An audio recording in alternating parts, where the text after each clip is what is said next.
네, 윤석열 대통령 오늘 담화를 발표했죠. 계엄 선포는 대통령으로서 통치 행위라면서 내란도 사법심사 대상도 아니라고 주장했습니다. 탄핵하든 수사라든 끝까지 싸우겠다면서 물러날 뜻이 없음을 분명히 했습니다. 헌재에서 법적 다툼을 하겠다는 뜻으로도 풀이됩니다. 오늘 검경 수사 속보와 함께 알아보겠습니다.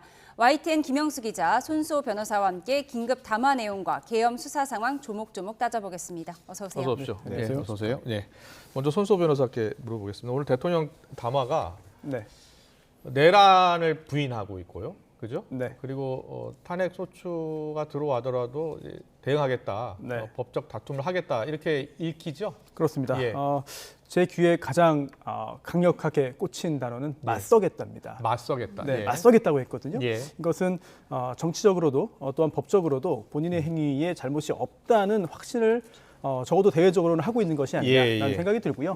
따라서 앞으로 굉장히 법적인 부분에 논란이 생기거나 아니면 논란까지는 아니더라도 양측의 공방이 치열하게 펼쳐질 것으로 예상됩니다. 예. 발언을 하나씩 살펴볼 텐데 제일 먼저 눈에 띄는 표현이 비상계엄 선포는 통치행위다 이 부분이었습니다. 녹취를 준비했는데요. 먼저 듣고 와서 대담 이어가겠습니다. 하루가 멀다 하고 다수의 힘으로 입법 폭거를 일삼고 오로지 방탄에만 혈안되어 있는 거대 야당의 의회 독재에 맞서 대한민국의 자유민주주의와 헌정 질서를 지키려 했던 것입니다. 그 길밖에 없다고 판단해서 내린 대통령의 헌법적 결단이자 통치 행위가 어떻게 내란이 될 수 있습니까? 대통령의 비상계엄 선포권 행사는 사명권 행사, 외교권 행사와 같은 사법심사의 대상이 되지 않는 통치 행위입니다. 네, 통치행위라는 단어가 나왔어요. 통치행위. 비상계엄령 선포는 통치행위다. 네, 그렇습니다. 예. 일단 사법심사의 대상이 되지 않는다는 주장을 한 것인데요. 이 통치 행위 개념에 대해서는 그동안 우리 사법부, 특히 대법원과 헌법재판소에서 여러 차례 판단을 내린 바가 있습니다. 그렇군요. 예. 그래서 그 흐름을 짧게 간단하게 좀 말씀을 드리면 예전에는 이게 계엄 선포 등의 이런 통치 행위에 대해서는 사법심사할 수 없다라는 판단이 내려진 바가 있습니다. 11.6 당시에 11.6 후에 김재규 판결이라든지 아니면은 81년에 선고된 김대중 내란 사건에서도 그런 판단이 나왔는데 하지만 그 후에 우리 사법기관의 판단이 달라졌습니다. 그렇군요. 네, 그래서 오늘 대통령의 이야기 그리고 또 어제 국회 현안 질의에서 했던 윤상현 의원의 이야기는 예전 이야기라고 해석이 돼요. 그렇군요. 그래서 어떻게 달라졌느냐 이 부분을 좀 요약을 해보면은요. 비록 고도의 정치성을 띈 국가 행위인 통치 행위라 하더라도 이게 국민의 기본권에 영향을 미칠 경우에는 사법심사의 대상이 된다라는 입장이 헌법재판소의 96년 김영삼 전 대통령의 금융실명제 관련한 대통령 긴급재정경제명령에 관한 판단이 있었고요. 그렇군요. 네, 그리고 또 그 후에도 전두환 노태우 신군부에 대한 대법원 판결이 있었는데 관련 그래픽을 좀 띄워주시면 좋겠습니다. 대법원 전원합의체 판결이요. 1997년 판결을 좀 보도록 하겠습니다. 그렇습니다. 그 당시에 대법원도 이렇게 판단한 적이 있어요.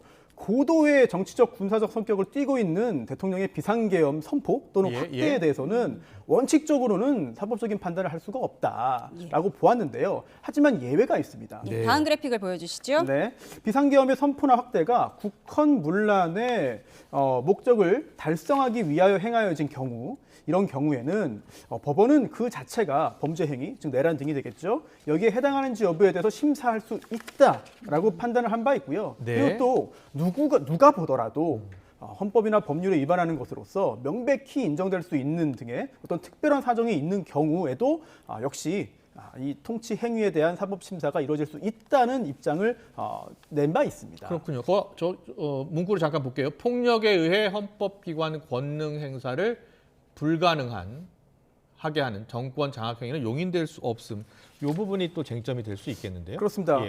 조금 전에 말씀드린 부분은 이런 예. 비상계엄의 선포나 확대라는 예. 이 통치 행위에 대해서 사법부가 판단할 수 있느냐 여부에 대해서 대법원이 한정적으로 가능하다라는 한정 적극 판단을 내린 것이고 예. 또 그렇게 심사를 한 결과 특정한 행위 등이 내란 행위에 해당한다라는 판단을 내릴 수 있다. 네. 또 그렇게 그런 예. 판단을 내린 것이 전두환 노태우 신군부에 대한 판단이라고 볼 수 있겠습니다. 그렇군요. 예. 김명수 기자도 혹시 네. 관련해서 취재 좀 했습니까? 변호사들 통해서? 네, 뭐 대통령의 담화를 봤을 때 뭐 제가 정치적으로 해석하기는 좀 어려운 예, 고 예. 저는 눈여겨봤던 게 국회 출입을 막지 않도록 했다라고 주장한 부분이 있어요. 아마 이거 예. 이 얘기를 한 건 대통령도 국회 출입을 막는 건 뭔가 문제가 될 수 있다라고 예, 판단한 것 같고 예. 다만 포고령에는 또 정치 행위를 금지한 내용이 있지 않습니까? 네. 그렇기 때문에 이 포고령을 누가 썼는지 우리가 수사기관에서 좀 아. 잘 파악을 해봐야 될 것 같고 예, 예. 사실 제가 이 담화문에 대해서 변호사들에게 의견을 물어보려고 전화한 건 아니고 네.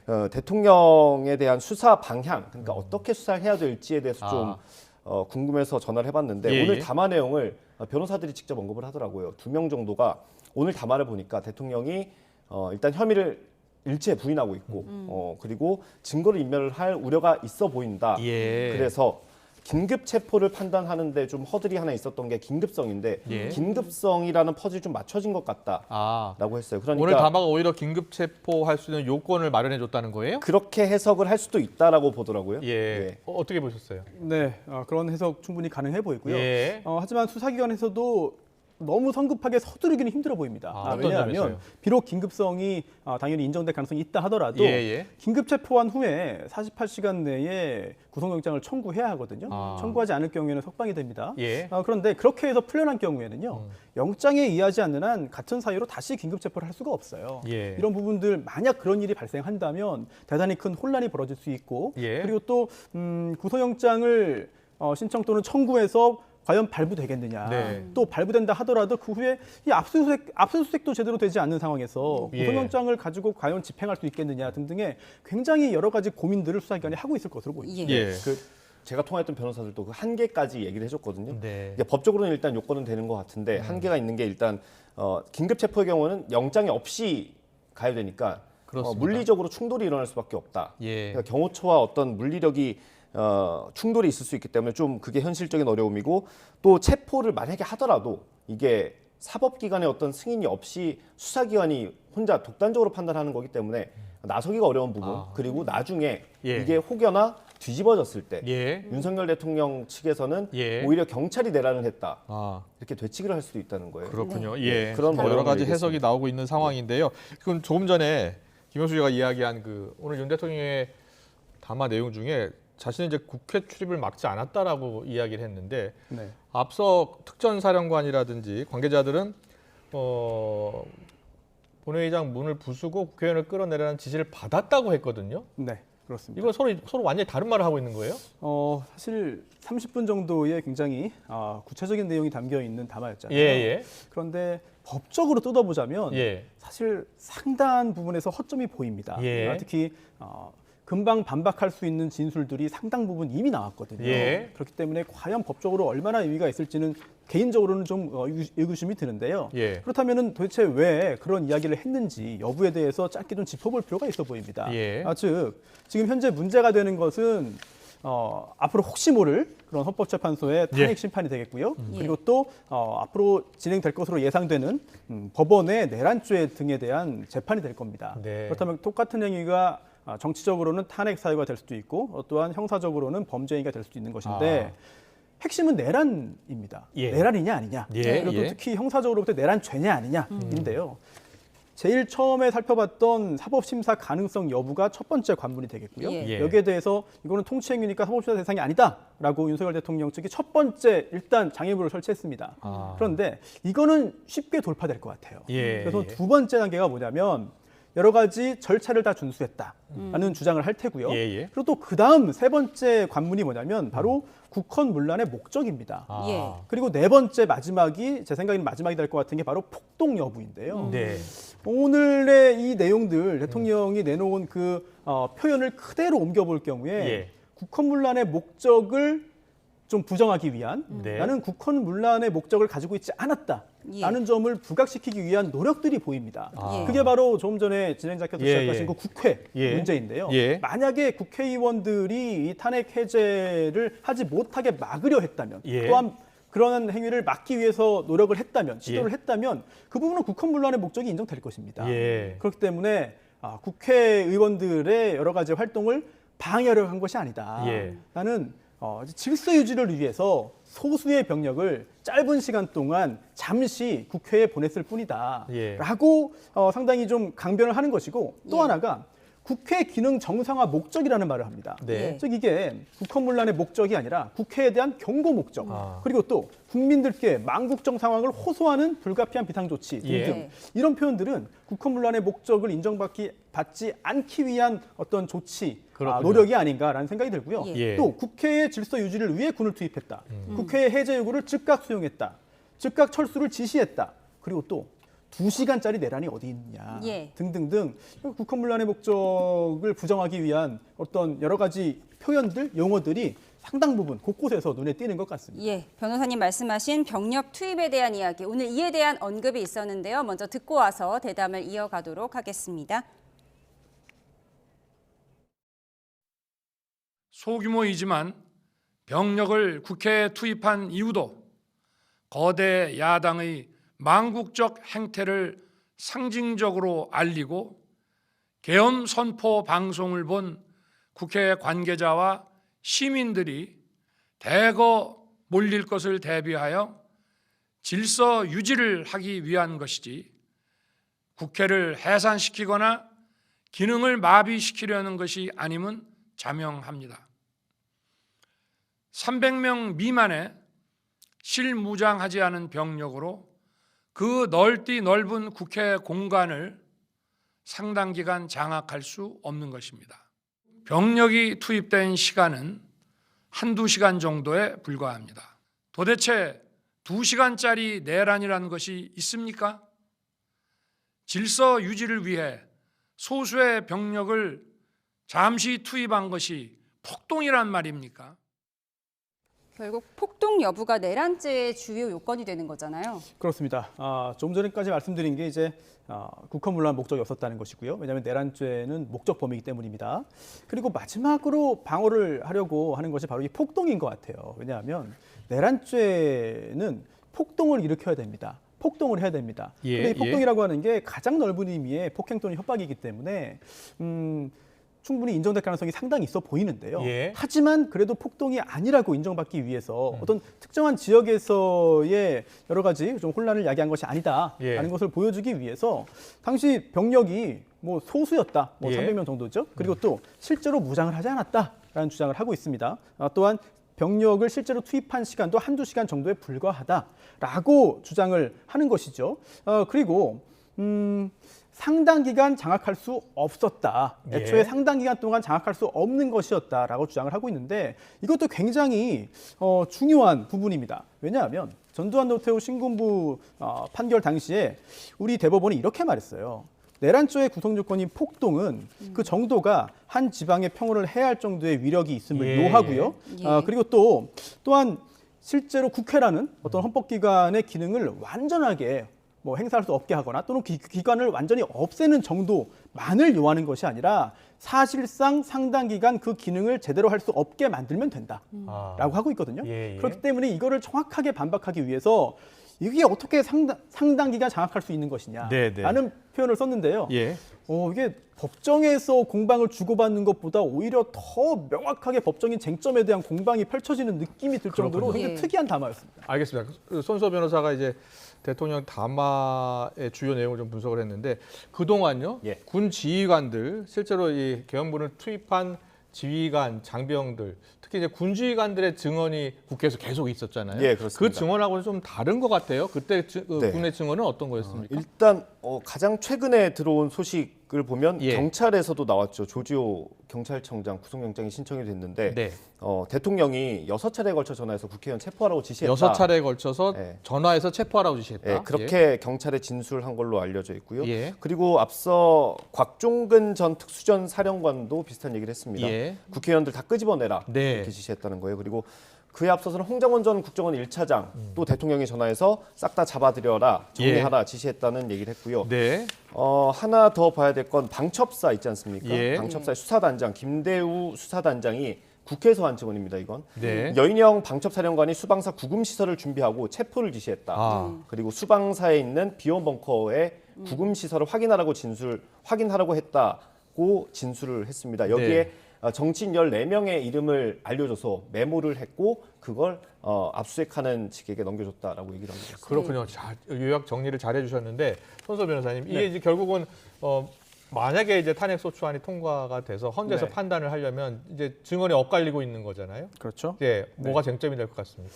네, 오늘도 계속 지금 짚어보고 있죠. 예. 과연 이게 정당한 대통령의 권한 행사이냐, 예, 예. 네. 아니면 그렇지 않고 우리 법에서 금지하고 있는 예. 당연히 엄하게 처벌하고 있는 그런 그러니까 내란 행위냐. 비상계엄 헌법에 보면 국회 네. 부분은 빠져 있단 말이에요. 네, 근데 네, 지금 그렇습니다. 포고령에는 국회가 들어가 있고요. 네. 예. 그리고 대통령의 대통령이 이렇게 지시했다라는 지금 진술이 나오고 있는 거고요. 네, 맞습니다. 예. 굉장히 중요한 부분인데요.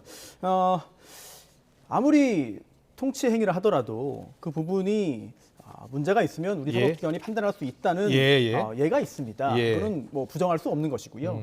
다만 구체적으로 누가 어떠한 행위를 한 것이냐를 밝혀내야 되는 것이고 아. 그리고 또 대통령에 대한 탄핵 여부를 만약에 판단하게 된다면 예. 대통령이 무엇을 했느냐 예. 정확하게 밝혀내야 됩니다. 그런데 헌법재판소에서 이 부분에 대한 여러 가지 확인 작업들을 거칠 수 있는 것이고요. 그리고 또 그와 함께 수사도 사실은 같이 동시에 진행될 것으로 예상됩니다. 예. 대통령에 대한 수사가 아니라 하더라도 관련자들에 대한 수사는 이미 상당 부분 진행이 되고 있고 또한 예. 신병도 확보되고 있고 예. 또한 압수수색도 철저히 진행이 되고 있기 때문에 국회에 대해서 어떠한 명령을 내렸느냐, 국회에 대해서 어떠한 조치를 취하라고 구체적으로 지시했느냐, 예. 그게 언제 누구에게 어떠한 내용으로 내려갔으며 네. 그게 과연 어느 정도로 시행되었느냐 등등등이 굉장히 중요한 예. 지점이 될 것으로 보입니다. 근데 이렇게 국회의원 체포하라고 했다 이런 지시 증언이 쏟아지고는 있는데 오늘 담화에 이 부분에 대한 내용은 빠졌어요. 이게 나중에 헌재로 갔을 때 뭔가 불리하게 작용할 수 있다 이런 의미로 봐야 할까요? 그래서 정치인, 뭐 대통령도 정치인이니까요. 예. 정치인의 어떤 그 정치적인 담화라고 보기보다는 예. 본인에게 유리해 보이는 부분들에 집중을 해서 아. 뭔가 좀 그런 기능을 상당히 좀 강조한 오늘의 메시지가 아닌가 헌재 싶어요. 변론 요지 같았다. 네. 야당에서는 이렇게 얘기하더라고요. 그렇습니다. 마치 법정에서 양측의 공방이 이루어지는 것 같은 느낌이 들어서 예. 자칫 좀 불리해 보일 만한 그런 부분들에 대해서는 아예 언급을 하지 않았거든요. 네. 거기에 대해서 어떤 반박을 하거나 또는 변명을 하거나 아니면 다른 어떤 근거를 제시한 것이 아니라 아예 언급을 하지 않았다. 이런 부분들은 사실 전체적인 맥락에서 오늘 이 담화의 어떤 담화 내용에 대한 어떤 그 신빙성이라든지 여기에도 영향을 좀 미칠 수밖에 없는 상황인 것 같습니다. 알겠습니다. 계속해서 관련 수사 속보 좀 물어보겠습니다. 김영수 기자, 지금 예.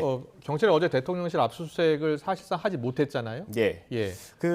어제 오전 11시 반쯤 이제 대통령실에 있는 민원실에 경찰들이 도착을 했고요. 다시 시도 안 합니까? 어떻습니까? 예, 일단 그거는 검토를 좀 해본다고 합니다. 예, 예. 이게 어떻게 된 거냐면 대통령실에서 군사상 비밀 등의 이유로 거부를 했는데 그래서 임의 제출을 받았습니다. 근데 경찰 입장에서는 이게 너무 극히 일부다라고 해서 일단 이미 현장에서 제출로 받기는 받았습니까? 예, 받았는데 예. 그게 극히 일부라서 경찰은 유감이다, 굉장히 유감이다라는 입장을 밝혔습니다. 예. 그런데 저도 뭐 취재를 오래 한 건 아니지만 네. 취재하면서 이런 경우를 좀 처음 봤는데 예. 압수수색 영장에 좀 제한되게 그 자료를 압수할 수 있도록 표시가 돼 있다고 합니다. 경찰 설명에 따르면 예. 장소 특수성 등을 감안해서 임의 제출 불가능하면 허락에 따라서 압수수색을 하라고 돼 있다는 거예요. 예. 이게 뭐 관련 법에 따른 거라는데 네. 형사소송법 111조를 보면 네.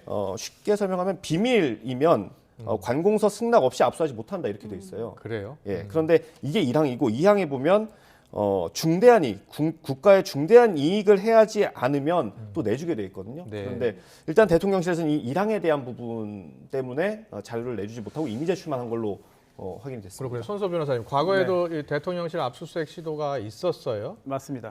근데 과거 물론 청와대였습니다. 청와대 그동안 압수수색은 어떻게 진행됐습니까? 네, 박근혜 전 대통령 탄핵 당시에 예. 그때도 영장이 발부가 되었고 예. 또한 영장을 집행하기 위한 시도를 했는데요. 네. 당시 청와대에서 응하지 않았습니다. 아. 사실 응한다는 것 자체가 표현이 좀 약간 예. 정확하지는 않겠습니다만 허락하지 않았습니다. 들어오는 것을 진입을 예. 허락하지 않았죠. 예. 그래서 당시에 든 근거는 군사상 비밀이었거든요. 그래서 형소법 110조에 보면 군사상 비밀을 요하는 장소는 그 책임자의 승낙 없이는 압수 또는 수색할 수 없다라는 규정이 있고 따라서 그러한 규정을 근거로 당시에 이 영장에 대한 집행이 이루어지지 못한 전례가 있습니다. 예, 예. 그래서 오늘도 언론 보도를 보면 대통령실이 당혹해하고 있다라고 하면서도 대통령실의 입장을 보면 과거 전례에 따라서 대응하고 있다라고 말을 했는데요. 예, 예. 아마도 대통령실이 말한 그 전례라는 것이 예. 박근혜 전 대통령 당시 청와대에 대한 압수수색 영장의 집행이 이루어지지 못했던 부분,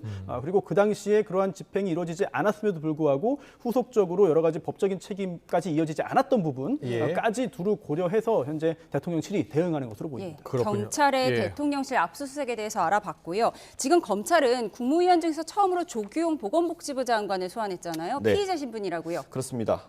검찰이 조규용 복지부 장관을 불렀습니다. 피의자 예, 신분이고요. 예. 3일 이제 계엄령이 검토됐던 그 국무회의에 참석했던 국무위원 가운데 한 명입니다. 국무위원 11명 참석했다면서요? 예, 그렇습니다. 그 중에 한 명이고요. 예. 이 포고령에 당시 그 의료인 관련 내용이 있어가지고 좀 많이 의아했잖아요. 처단한다라는 예, 표현이 그렇습니다. 있었죠. 뭐 당장 복귀하지 24시간이었나 48시간이었나 예, 예. 그랬는데 그때 복귀하지 않으면 처단한다는 내용이 들어가서 좀 의아했었고 아마 이 경위를 좀 검찰은 파악을 할 걸로 보이고요. 그렇군요. 또 예. 어제 국회에서도 얘기가 많이 나왔는데 이 국무회의 자체가 어떻게 진행이 됐는지 또 어떤 의견들을 제시했는지 조규용 장관은 또 어떤 의견을 피력했는지까지 한번 확인을 할 것 지금 같습니다. 경찰도 부르고 있잖아요. 예, 그렇습니다. 그리고 이게 이제 검찰도 불러서 소환 조사하고 있고. 네, 좀 복잡하시죠. 경찰은 예. 그 피의자로 입건을 했고 소환 통보를 다 했습니다. 예, 국무위원들에게. 예. 근데 예. 조규용 장관이 검찰로 나간 겁니다. 이게 검찰과 어떤 조율을 했는지는 확인은 안 됐는데 예. 일단 피의자로 소환 조사 받은 건 국무위원 가운데는 처음. 조규용 복지부 장관이 처음입니다. 그렇군요. 경찰, 검찰 통틀어서요. 아, 그래요? 예, 그렇습니다. 그리고 오늘이요. 조지호 경찰청장, 김봉식 서울청장 구속영장을 청구했는데 어제 밤에 알려진 사실입니다. 예. 이 두 사람이 비상계엄 선포 3시간 전에 윤 대통령을 만났다고요? 예, 그렇습니다. 이게 경찰 조사 과정에서 밝혀진 건데 조지호 청장은 당초에는 계엄 발령 사실을 언론을 통해서 알았다고 그렇습니다. 했고 그렇게 얘기했잖아요. 대통령실에서 전화가 와서 경찰청에 대기하고 있었다라고 했거든요. 근데 일단 경찰 조사 결과로는 조지호 경찰청장 그리고 김봉식 서울경찰청장이 대통령 안가에서 3시간 전에 만났고 예. 임무를 받았던 것으로 조사 결과 드러났습니다. 이 자리에 김용현 전 장관까지 있었다고 하고요. 그렇군요. 구체적으로는 대통령의 A4 용지 한 장짜리를 내어주면서 계엄령에 대해 설명을 했고 또 국회나 MBC 같은 곳을 장악하라는 임무까지 예. 내렸다고 합니다. 예. 그럼 조지호 청장이나 김봉식 서울청장은요? 만약에 이와 관련한 혐의로 영장이 청구되면 어떤 처벌을 받을 수 있는 거예요? 네, 물론 수사가 더 진행되어야겠습니다만 예, 예. 내란 우두머리는 아니지만 예. 주요 임무에 종사한 것 아니냐. 주요 임무에 종사한 혐의. 그런 의심을 충분히 받을 것으로 보이고요. 예. 그리고 지금 아까 그 대통령이 담화에 보면서 이게 문제가 없다라는 이야기를 하면서 그 근거 중에 하나로 든 것이 언론 보도가 다 이루어지지 않았냐. 예. 이런 부분도 있었습니다. 아. 그런데 이게 단순히 경고성이었기 때문에 언론 보도가 다 제대로 이루어진 것이 아니라 예. 특정 언론사 등에 대해서 여러 가지 조치를 취하려고 했는데 예. 의도한 대로 이루어지지 않아서 다행스럽게도 언론 보도가 제대로 이루어졌다면 예, 사실 예. 오늘 내놓은 대통령의 담화 중에 또 다른 또 하나의 네. 틀린 부분이 되는 거죠. 예. 아. 보완 설명을 하나만 하면 예. 조지호 경찰청장과 김봉식 서울청장의 혐의가 예. 전 국방부 장관 혐의가 똑같습니다. 그래요? 네, 둘이 똑같은 혐의로 지금 구속영장이 신청이 됐고요. 예. 아직 청구 단계는 아니고 신청까지만 됐습니다. 예. 네, 알겠습니다. 지금 수사기관에 대한 논란도 여전히 많은데 지금 검찰을 제외한 경찰과 공수처, 국방부 조사본부는 같이 이제 수사본부를 꾸렸고요. 그럼 검찰은 또 별개로 수사를 하고 있어요. 이 논란은 지금 계속되고 있는데 어떻게 정리돼야 될 것으로 보십니까? 사실 이거를 어떤 게 정답이다라고 예. 하나를 딱 말씀드리기가 참 어렵습니다. 이거를 겪어본 사람이 우리나라에 아무도 없습니다. 누구도 없어요. 아, 지금 컨트롤 타워가 경찰도 없으니까. 검찰도 수도방위 사령부를 같이 압수수색하고 있다고 합니다. 네, 여러 가지 혼란스러운 상황이 되고, 근데 예. 이게 수사 과정에서의 혼선, 또 그로 인한 수사가 제대로 이루어지지 못하는 부분에 대한 걱정뿐만 아니라 예. 결국 나중에 재판으로 갈 텐데요. 형사 재판에서 증거는 대단히 중요하고, 네. 또한 그러한 증거의 위법성 여부는 더더욱 중요합니다. 네. 혹시라도 절차를 제대로 준수하지 않아서 특정한 증거의 증거 능력에 문제가 생긴다면 예. 굉장히 좀 큰 차질이 생길 수 있거든요. 네. 이런 부분들 혼란이 생기지 않도록 조율이 필요한데 그러한 조율을 해야 되는 대통령, 대통령실, 정부가 사실은 이 수사의 대상이거든요. 네. 그러다 보니 정말 이러지도 못하고 저러지도 못하는 혼란스러운 상황이 앞으로 당분간은 이어질 것 같고 예. 그러다 보니 특검법이 통과돼서 뭔가 하나로 정리되는 상황이 이루어지지 않으면 네. 이 혼란은 계속될 것 같습니다. 알겠습니다. 오늘 말씀 여기까지 듣겠습니다. 지금까지 김영수 ITN 기자 또 손수호 변호사와 함께했습니다. 잘 들었습니다. 고맙습니다. 고맙습니다.